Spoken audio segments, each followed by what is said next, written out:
To welcome you all to our session this morning. Thanks for getting up early. We're going to start in a minute or two, just give it a minute past the hour. So I'll be back at that time, and definitely if you have any issues or questions, feel free to send them through chat.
Good morning again, everybody. This is Ellen Rubin from CloudSwitch. Thanks again for joining us this early in the morning, and hopefully we'll keep this very lively and interactive.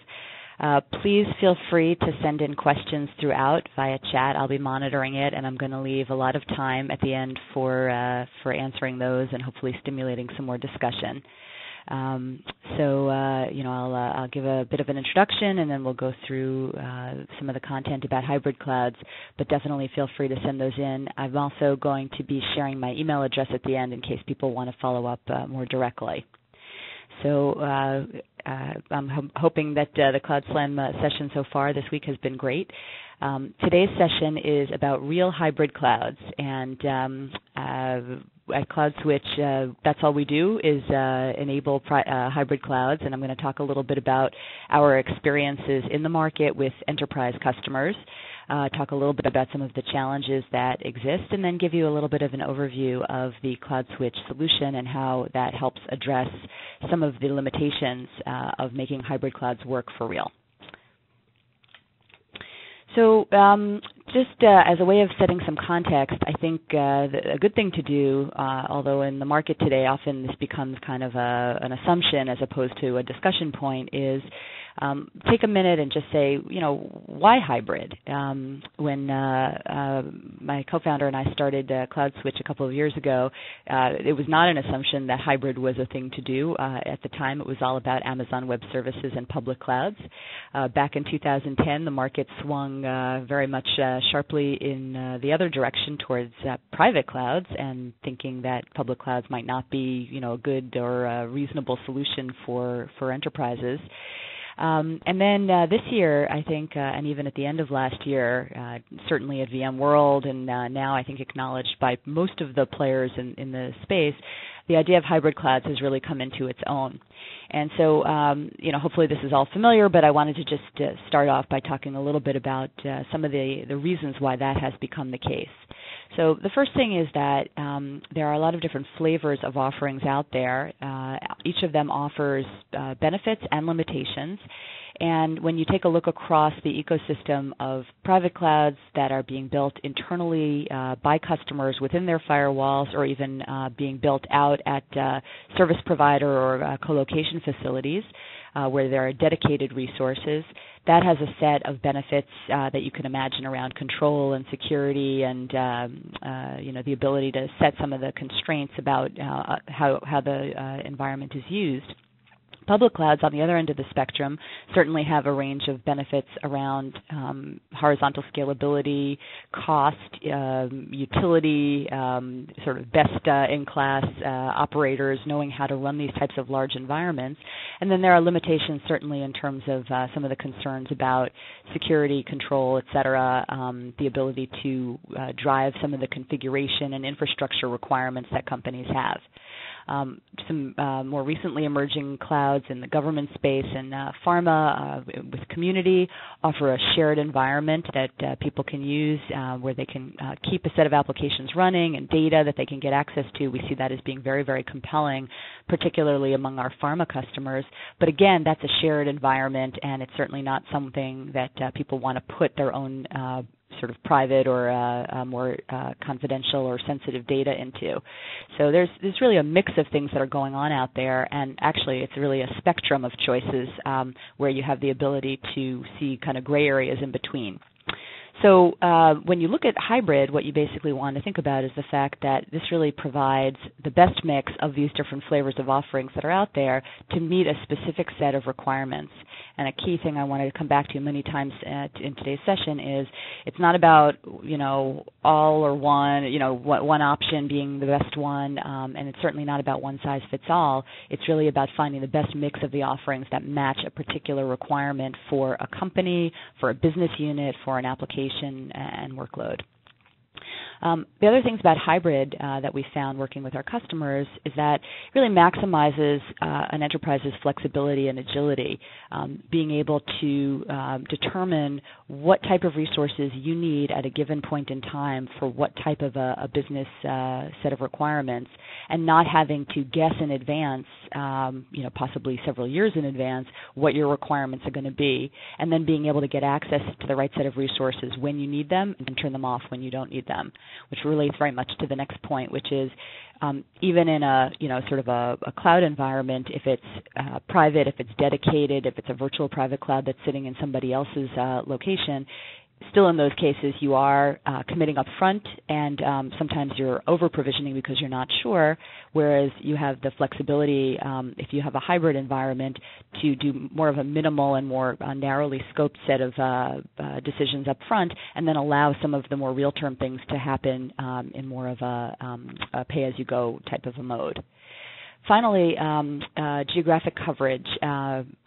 We see this all the time, large companies, distributed teams, developer teams all over the world, and having the potential to not necessarily have to build locations or to keep scaling out colo footprints everywhere you want to put resources. And we'll come back to that later in some of the use cases.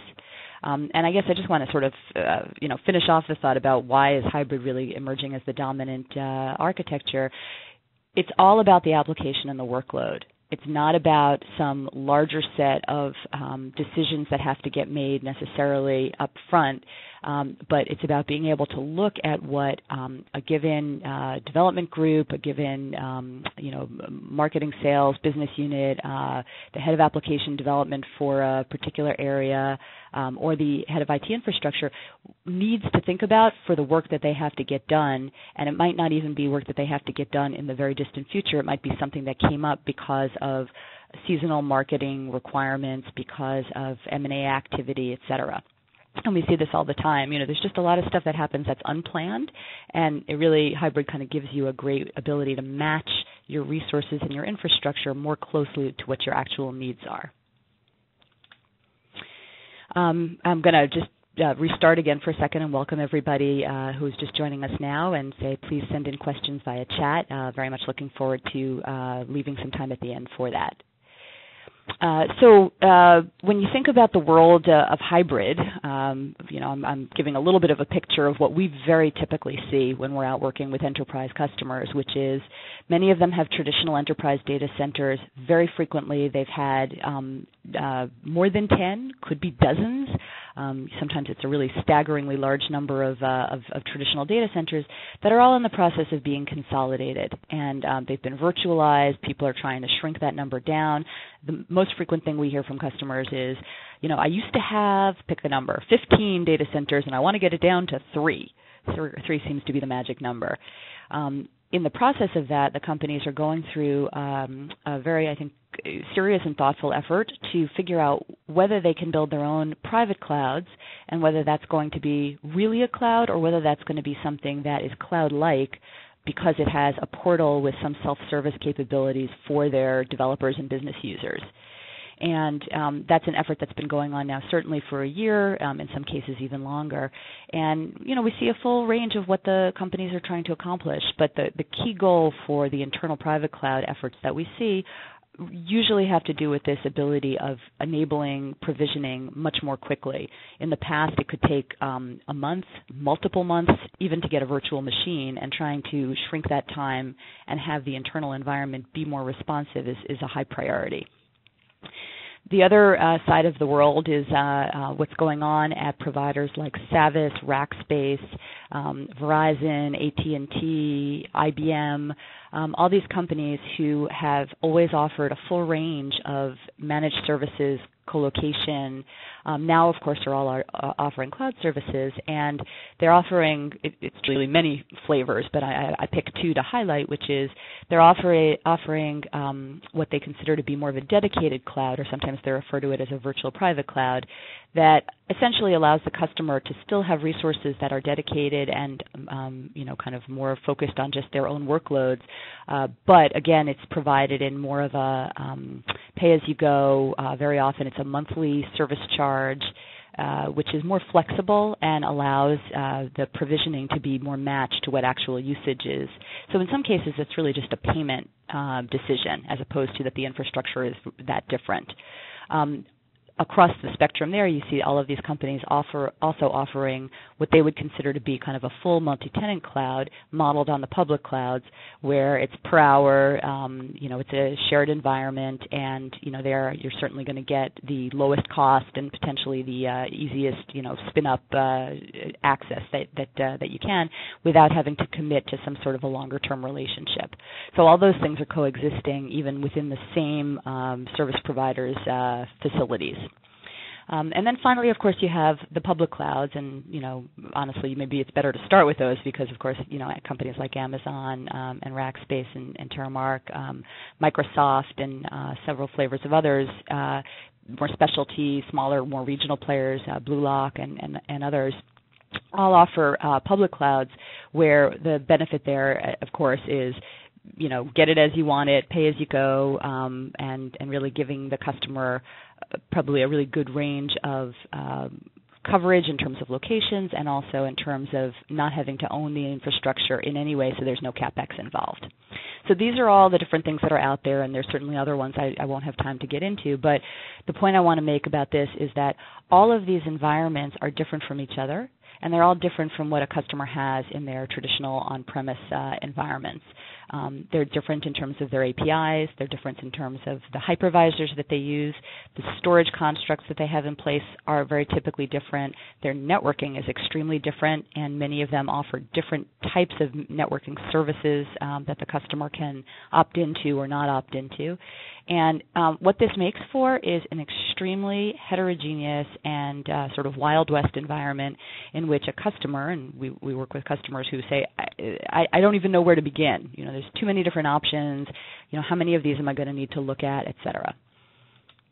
So when customers think about adoption of hybrid, and there are all the benefits I mentioned at the beginning, they come back to a list of concerns and questions. Inevitably, this is the list. Security is always at the top of the list. Even if I have something in more of a dedicated environment, if it's outside of my firewall, if it's not going to be running within the security policies that I have internally, am I willing to do that? Application and data portability immediately, emerges as the next issue.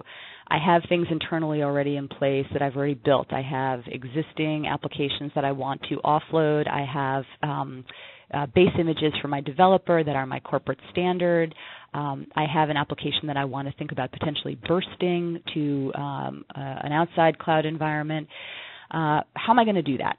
Is it always a question of rebuilding from scratch, or do I have the ability to leverage some or all of what I've already built? And does the construct of having virtual machines mean that I can automatically put them wherever I want to, which is really the end goal for all these customers? I've got this thing. I want it to be wherever I want it to be. I don't want to care about the underlying infrastructure or all the differences that I just mentioned. I want that workload to run wherever it's best suited at a given point in time. A related issue has to do with integration with corporate infrastructure, and I wanted to highlight that there are kind of multiple dimensions around this integration. If you start to use a hybrid environment, there's some sort of a management or control plane. Each one of the different cloud providers, managed service providers, they all have different ones. They're all different from what the customer might have been using internally, which very often would be something like a BMC or a virtual center, a Tivoli, all sorts of monitoring tools for their networks. Those things are already in place, and the ones that are being offered by the cloud providers are individual, different, and specific to that environment. Another set of issues which we see a lot of discussion about, and I'll make a comment about again at the end, is around networking and security. I have my firewall policies. I have my Active Directory. I have all sorts of configurations about my routers. I don't want to change those things. Those things are set up for a reason, and we've been through a whole set of policies, and we're in compliance on them with our internal requirements. How am I going to extend that beyond what I have in my own data centers? And then finally, I think this is an important one. It's probably not the most important one, but it's definitely one that shows up frequently, which is in that hybrid world where I want to put a workload where I want to put it, I don't want to have to build the workload for that vendor because, as everyone understands, the people in the enterprises have been through this game many times. Once I've done that, I'm locked in, and then that exactly defeats the purpose of this flexibility and agility that they were looking for. And so how do I make sure that I don't get stuck, a year from now where I've essentially single-sourced, or for a given line of business, I'm not able to get the benefit of, a new offering, et cetera.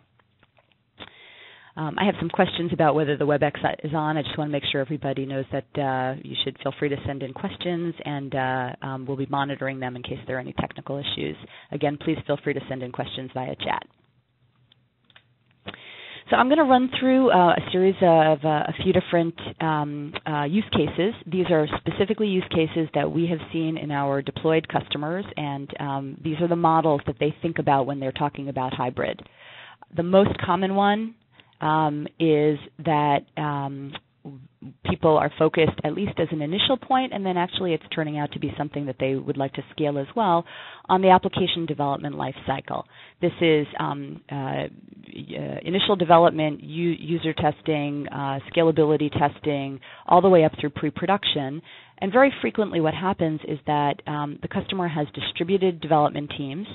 the teams need access to resources to be able to do the early development and some of the testing.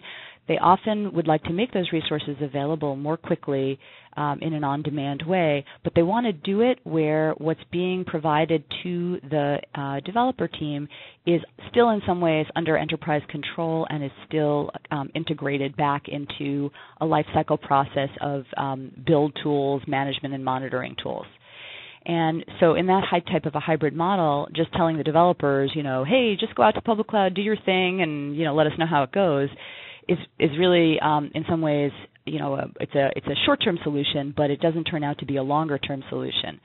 Partially because the data that's involved in development and test often has some sensitivity to it, so there are security concerns, and partially because there are often enterprise standards about the type of base images that the developers need to use, and what can get lost when people kind of go off on their own is that standardization and control.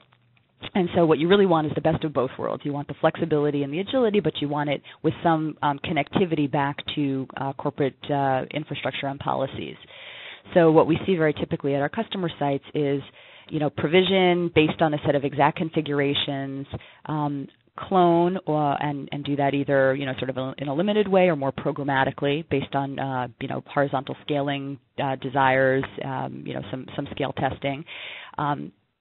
Be able to do that very quickly, and then when you're done, move that environment back into a colo or an enterprise data center for production. And in some cases, the application can stay in the cloud for production, but in some cases, it can't. The next use case is using the cloud for capacity on demand, but using it in what I would say is kind of a more limited way. And the way to think about this is, the first use case is very typical of all of our customers. Almost all of them are using it. The second use case is a large bank who is a customer is using the cloud for a particular website that they developed for their mutual fund business, and that has peak periods at market open and market close every day.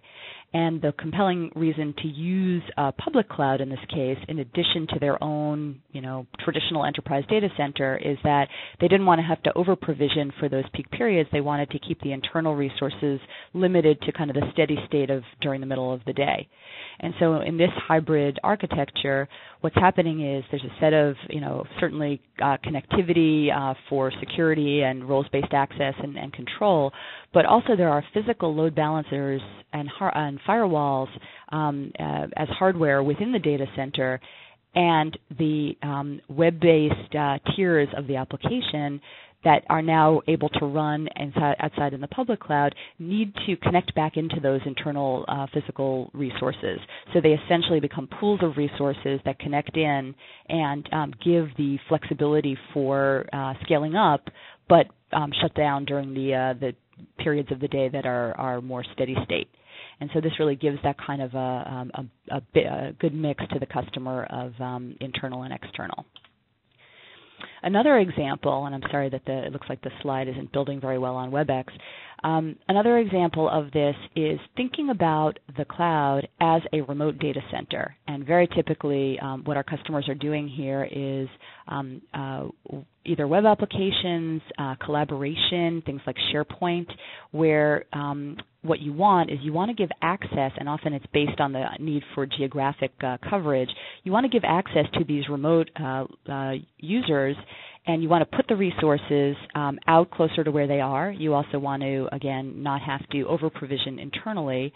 And in that case, what you really potentially want to do is to give public IP access, www to whatever that, kind of collaboration or website is, and put the firewall and load balancing capabilities out with the rest of the application so that there is the potential to scale on demand and the traffic doesn't have to get routed back through the data center. And this is a very compelling hybrid environment where you're still connected for security purposes, for monitoring and for management of this distributed application, but the ability to scale on demand and to bring up additional resources in the cloud close to where the users are in a programmatic way is very, very compelling and much more cost-effective and responsive. And you can think of that as a situation where you could have unplanned bursts, things go viral, very large scale up, and having the mix between the internal and the external is powerful. Final use case, this we see across our pharma and financial services customers.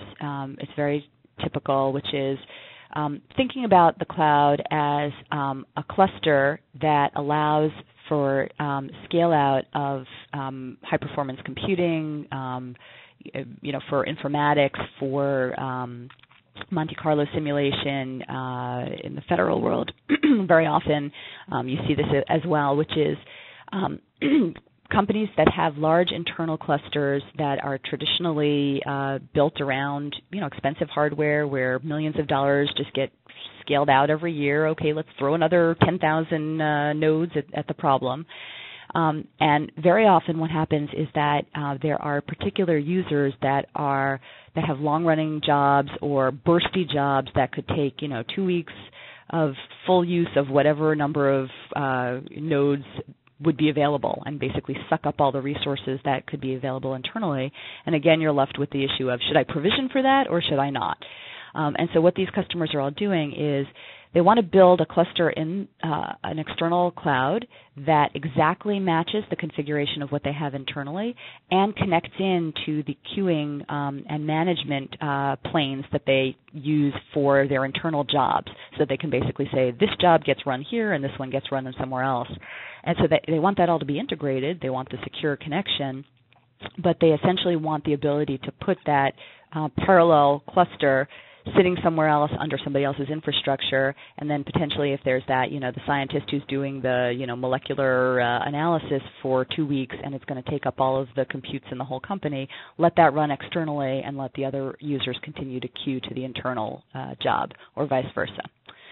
So those are 4 examples of things that we see very typically. There are also some other use cases that are out there that we won't have time to get into today, but I'd be happy to discuss following up.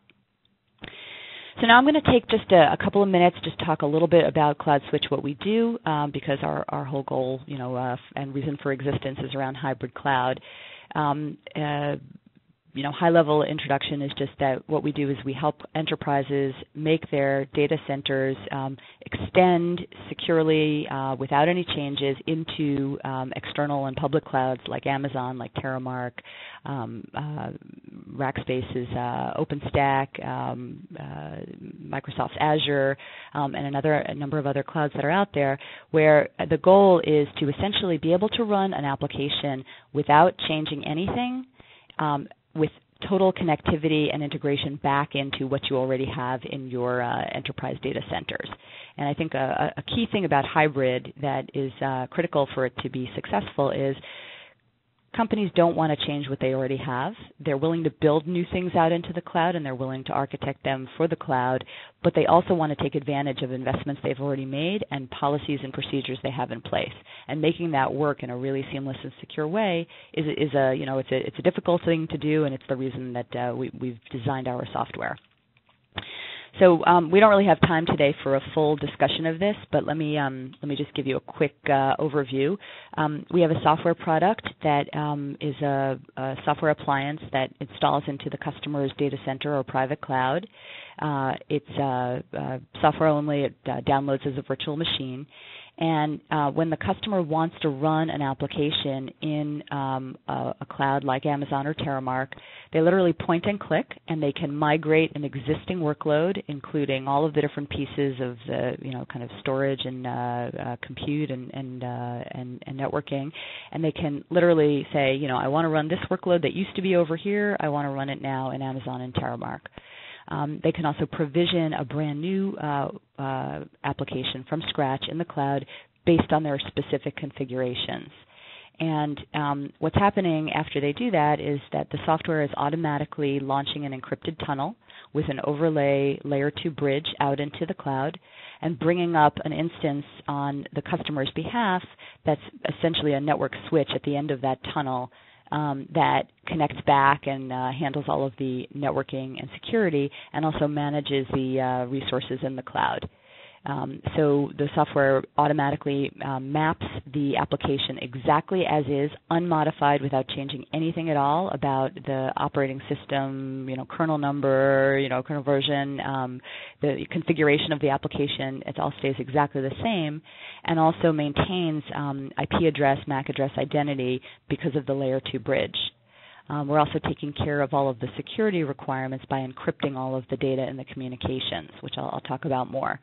So the net result, just briefly, and happy to come back at the end, is that applications that are running in an external cloud look, feel, behave, act exactly as if they were still running locally, and they are automatically connected, integrated into the customer's management and monitoring tools that already are in place, to their Active Directory, to their LDAP, IP addresses, MAC addresses. All those things stay the same, and it enables the customer to have full control over what's happening in the cloud and not have to change the way they think about an application lifecycle.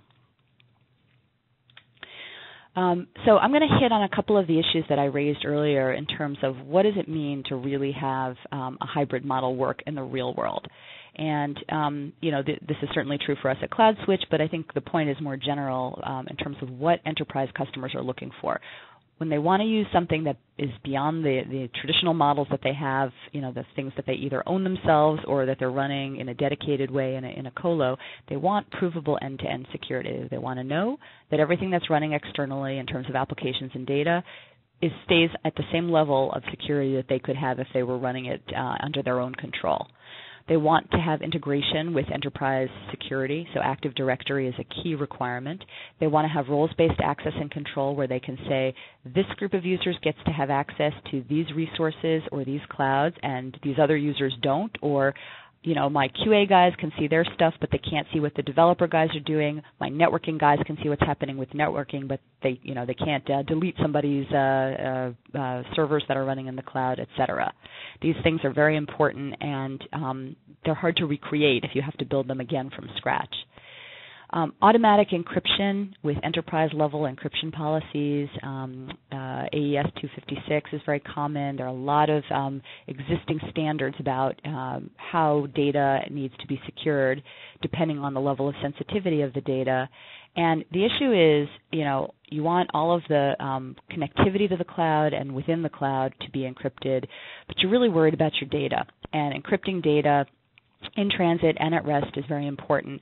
And then you have the final problem, which is what everybody really ultimately is worried about, which is, and then I have to decrypt the data when I want to go run the application. And in that case, what you want is your key management to stay under the company's control, not the cloud provider's control.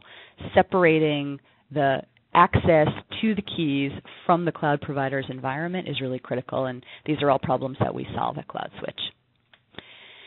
The other issue that shows up a lot, and I'm going to spend a couple of minutes on this now, is networking. And it didn't get as much buzz and hype as security has so far, but it's very much of a related problem. And now, as customers move out of early pilots and initial sort of sandbox types of deployments into more full deployments and production deployments, these issues are coming, more quickly and larger and louder. So what customers are looking for is they want to extend the networking environments and topologies that they already have in place into the cloud.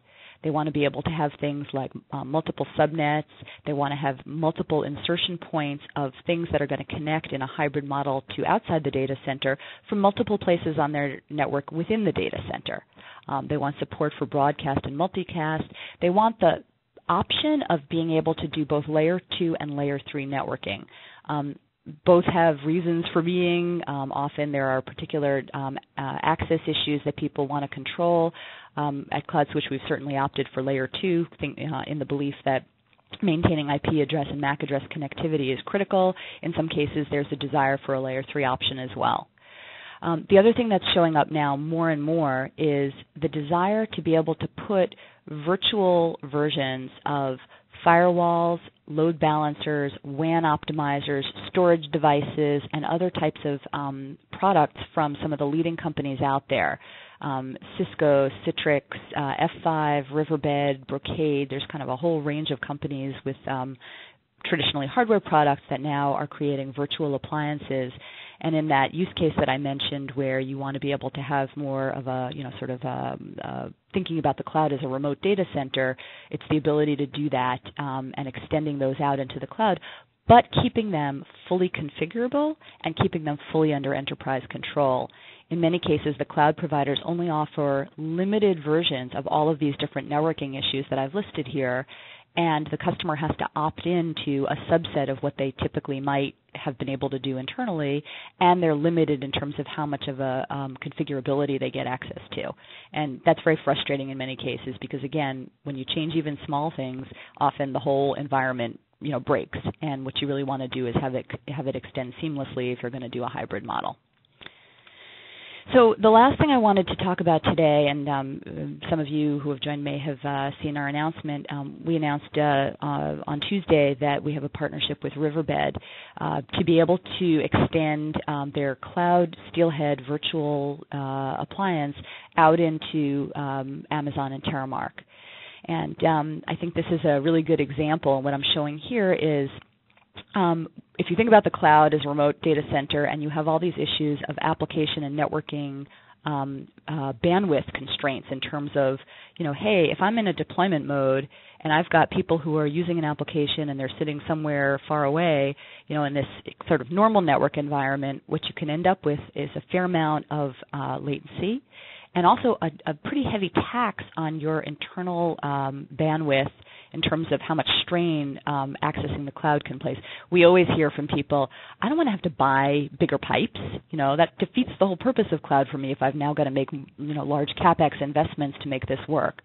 And often because of their distributed users and developer and business teams that are sitting all over the world, this is a really big issue. So if I'm going to use the cloud in that type of a distributed model, how am I going to solve this problem?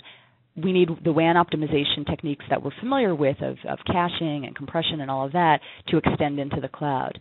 And so one of the things that we announced this week, and very happy to speak further about it with anyone who's interested, is the ability to put the ESX-based Cloud Steelhead, which is just a virtual machine, like any virtual machine, out into the cloud together with the customer's cloud deployment so that the traffic that runs through that is optimized and gives often a 5 to 10x performance boost.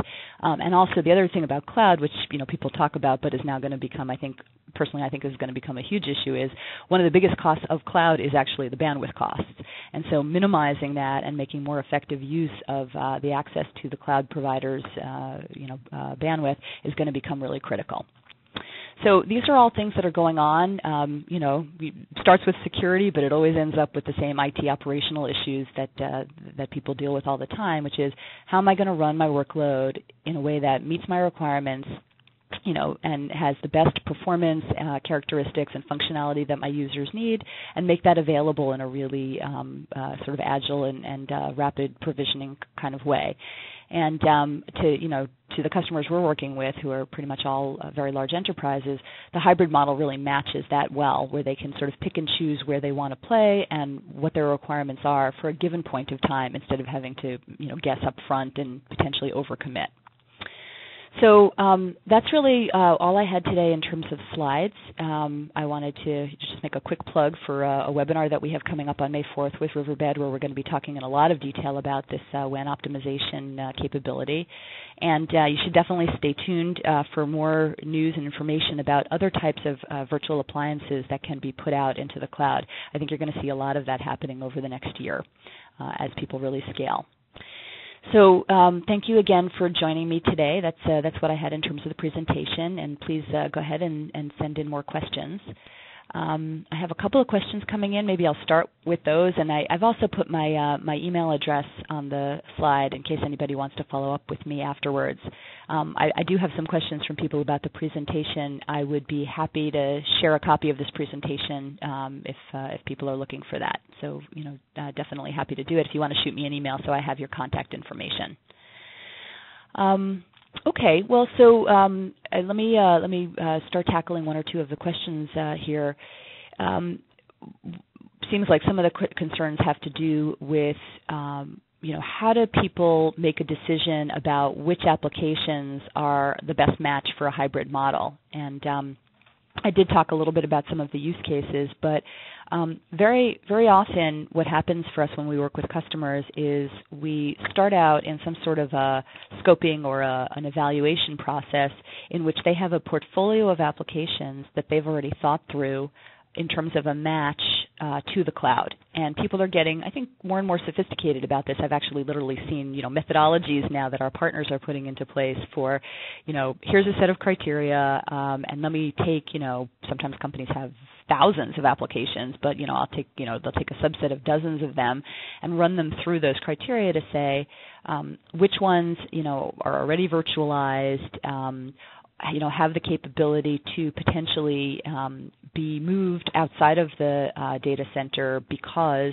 of, they're not necessarily the most sensitive data, and we'd like to co-locate the data with the rest of the application for performance reasons. So there's kind of a growing sophistication, obviously things that are critical, x86 architecture, stuff like that. But mostly the concerns right now with thinking through which applications are a good match have to do with the application's architecture. And is it going to be possible to take this application and in some way separate it, even if it's just by adding some latency, from what's going on internally?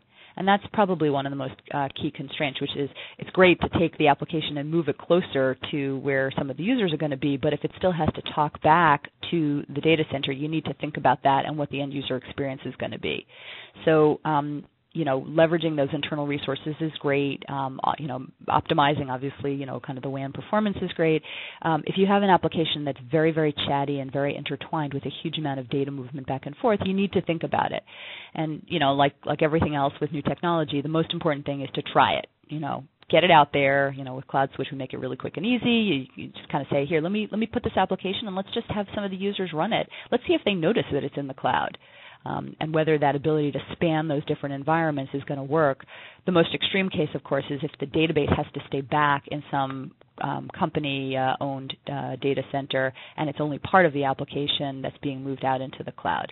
And that, certainly would add a more heavy level of latency. So those are some of the things that to think about, and there's never a quick answer. You can't say, oh, this website yes, and that website no. You have to really kind of try it, and we would definitely encourage usability testing and scale testing as part of the decision process.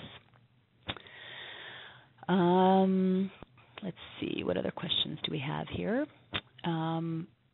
I have another question about the WAN optimization stuff, and again, please join us for the webinar on the 4th.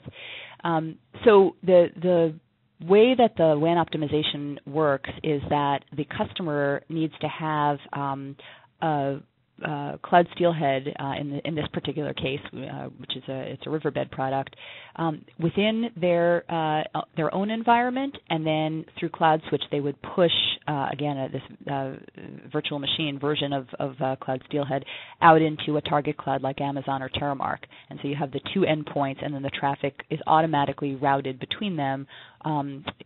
Riverbed's products do a really good job of sort of finding each other and automatically applying all of these WAN optimization techniques. So it's kind of a pretty simple process, and the CloudSwitch piece of it is, you think of it as kind of a deployment mechanism that makes it incredibly easy for that hybrid scenario to happen. Let's see. Okay, well, maybe one more question here. So one of the questions has to do with, how do customers think about selecting which of the different flavors of cloud makes the most sense to them? And that, goes back to the beginning of my presentation regarding, sort of the spectrum of it's dedicated, but it's in a public cloud, or it's, it's within the customer's environment, but it's still multi-tenant. Actually, I think there's a webinar that we did with our partner Terramark that did a really nice job. Simon West, the Chief Marketing Officer at Terramark, did a really nice job laying out these different options and the differences between them. But really, in the end, a lot of it comes down to questions of multi-tenancy and security. And it matters, of course, in terms of legal and corporate relationships about who owns the underlying infrastructure. That's certainly not a small issue, but it has a lot to do with whether the enterprise is comfortable using a fully shared environment, a straight-on public cloud, or whether they're looking for something that has more of a dedicated or virtual private cloud that they get to have more say over access to. And again, applying these issues of roles-based access and, am I even willing to allow two business units within my own company to share an environment? And in many cases, within a traditional data center, that wouldn't be true. They would have dedicated gear. So some of the same rules apply out into the cloud in terms of what customers are willing to do. Certainly at CloudSwitch, some of the things we do help address the isolation and encryption, et cetera, but on a fundamental level, when companies are thinking through, again, that application portfolio and really focusing on the workload in the application, it sometimes clarifies that, this particular application, I'm willing to put it into somebody else's, environment, like I would be willing to put it into a colo, and I'm willing to put it into an environment that has cloud characteristics, but how far out along the spectrum am I willing to go with it? And, I think our customers are getting more and more sophisticated at understanding the differences across all of those.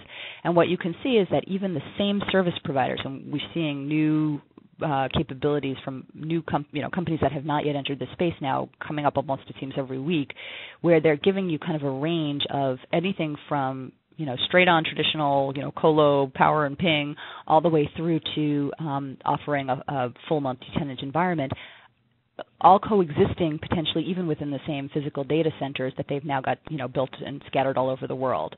And so it is complex to do that, but if you stay focused on the application's requirement and you think about it the way you've thought about it in the past, that's a good starting point. There are a lot of companies that are very creatively thinking about new applications built from scratch, and they're really trying to think about how to leverage the cloud full on, right? Where it's that full horizontal scalability, kind of turn it on, turn it off, very resilient. Hey, a node goes out, another one automatically is provisioned. It's all good, and that's really exciting. But still, actually, some of the same security and networking issues persist, which is who's going to have access to it, unless it's something that's a fully public website and I don't really care, the capability to connect back into controls, et cetera, still becomes important. And, I think there's just a lot of good hands-on experience that's taking place right now that we see among our customers as they're trying different workloads and having those conversations with the security team, the networking team, and the business unit about what their risk tolerance is. I think that looks like it in terms of the questions so far, but please feel free to follow up with me afterwards if you'd like either a copy of the presentation or if you have any other questions that you wanted to get into more detail. So thanks again, and have a good day and enjoy the rest of the Cloud Slam program.